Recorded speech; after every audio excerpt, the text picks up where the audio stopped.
Good morning. Hello again. It has been a little while, I know. Anything I say about why will just be excuses. I mean, there are valid reasons where I haven't had time, but you can always make the time if you want to do something. When you really care about something, you can make it happen. And that's what I want to talk about. It's always possible to make things happen. And I can't flip the camera, but I can turn. And this is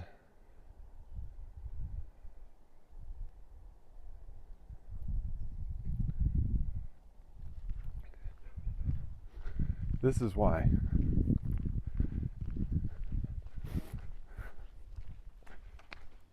That right there is why. The why for everything that I've been doing the last few years. See, that right there is the edge of the town I live in. And I missed it greatly. If I recall from earlier videos that that wasn't the view that I had in the background while I was doing these walking videos.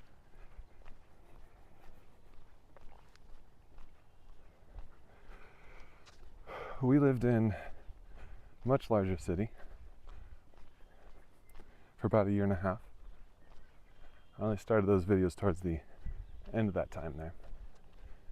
And this side has some nice houses, but I'm going to show this side.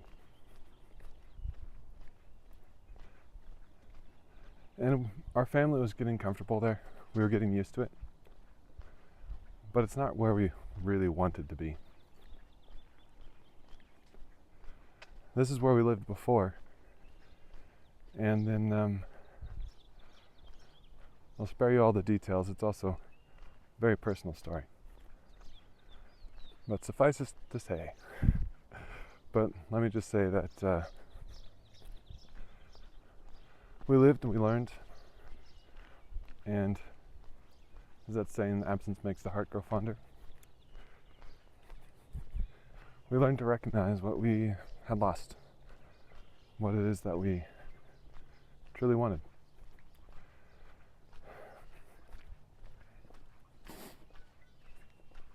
Don't know if you can hear those birds.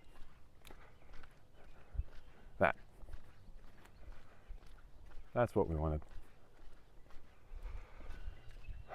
We want to be able to go out for a walk and hear the birds. From here you can't see the hills behind. I've come down into a dip, but what is it that you really want? Not just, I want some pizza and ice cream right now. Not the temporary things that you try to satiate your wants with. Not your movies and video games and pornography and endless scrolling on TikTok or Facebook or Instagram. Not the things that just give you a dopamine hit, that make you think that you'll be fine for a little while, but then you're not. What is your soul truly seeking?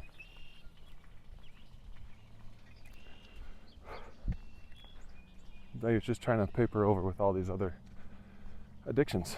It took me a while to recognize those things for what they really were. Right. Even food can be an addiction. It's a thing that's good for you when eaten properly, in the right amounts, and the right kinds. Everything that our body needs is good for it in the right time and place.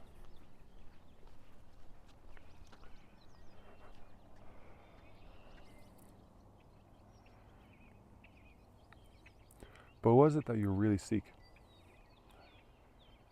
What is your body trying to tell you? Your mind, your heart?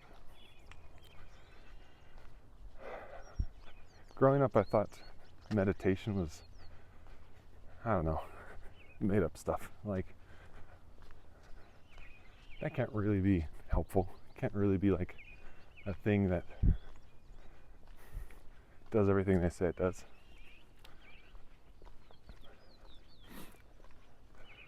What I eventually learned is it's not about the humming or the chanting or the yoga positions or anything like that. It's about clearing your mind, connecting to yourself.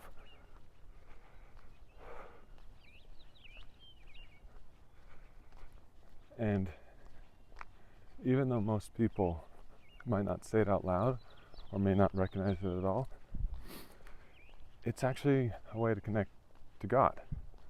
We'll say it's the universe or something else like that sometimes. But if you know there's a God, you know that's what they really mean, even if they don't.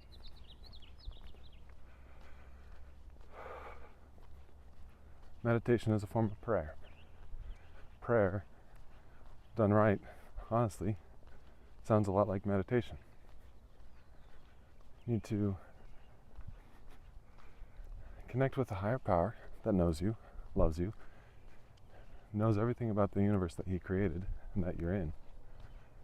I think He knows a thing or two about what it is you're supposed to be doing with your life that will make you truly happy.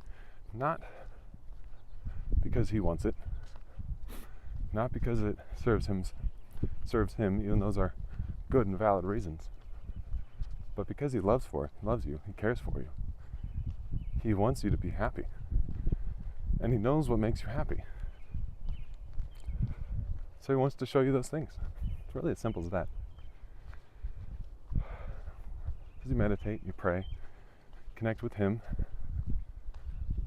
you'll hear Him, you'll feel Him, you'll find something that shows you. Some people have dreams. Some people need someone to come up and tell them something. You can find it in a book or music. But look for it. Personally, I'm a member of the Church of Jesus Christ of Latter-day Saints. I grew up in that church and I learned everything I know about God from the people I've met living in that church. And even people I've met who aren't members of the church, but while I was a member, while I was a missionary, while I was going out and talking about God, I found people who shared their own experiences about God, their relationship with God, how it changed their lives.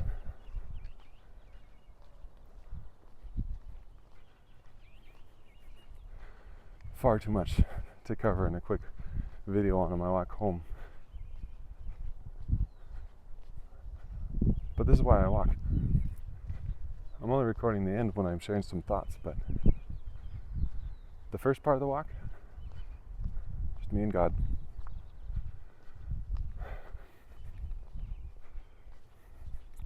Clear my mind. Listen to nature. So, find something that works for you. If you feel like you haven't found peace, keep looking. Even with everything going on in the world, you can find it. You really can. Doesn't matter where you live. Doesn't matter your financial situation, your family situation, whatever it is. You can find peace. Just you need to find some stability. Find a rock. For me, that rock is Jesus Christ, my Savior. I know He is my Savior. Not because I've seen Him, but I've seen what He has done in my life. I've seen what He's done in the life of countless people that I've met. So when everything seems to be going wrong, just reach out to Him. When things just feel like they're not flowing right,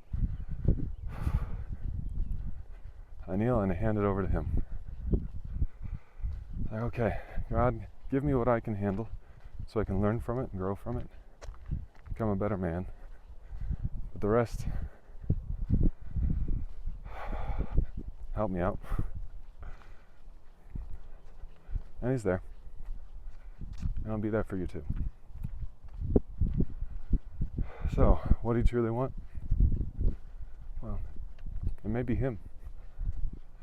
It may be a loving parent. Maybe someone whose shoulder you can cry on. A warm embrace. Purpose, meaning. I'll talk more about this in another video, but something I've thought about a long time is teaching. It's just kind of always been in the back of my mind. Grew up with computers, and so I thought I'd work with computers. Well, what do I do with them? There's so much you can do with computers. But what's my purpose with computers?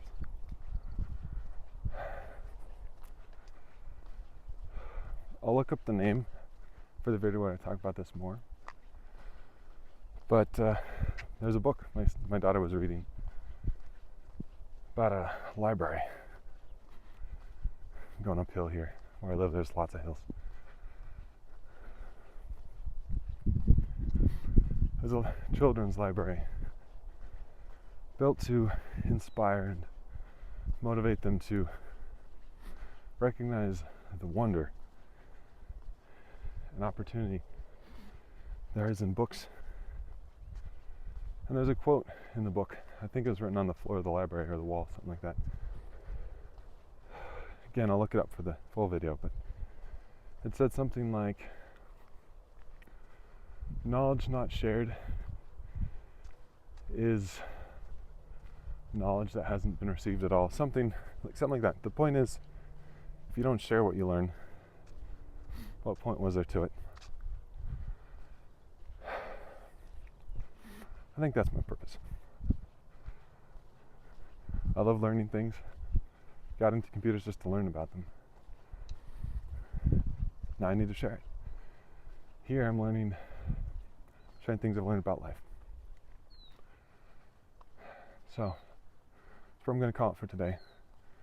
With that invitation, think about your purpose. You probably think about it a lot already, but find someone to share your struggles with, someone you really trust, really loves you, who's willing to listen. I know that can be hard, but if you can't find anyone around here, God will listen. Even if you just feel like you're talking to yourself, just say it out loud. Write in a journal, if that feels better for you. Write yourself letters. Just get it out. Don't let it just rattle around inside your head. Trust me, that doesn't get you anywhere. Then find something. Hold on to it.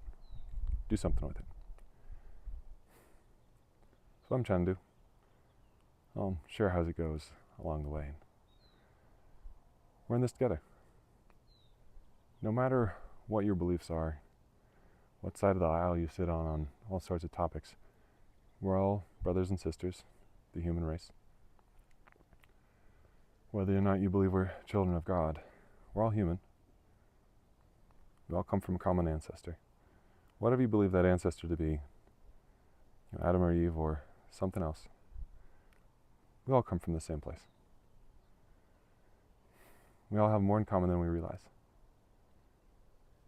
And if we let those things we have in common unite us, we'll be able to do so much more. In harmony. Different, but united.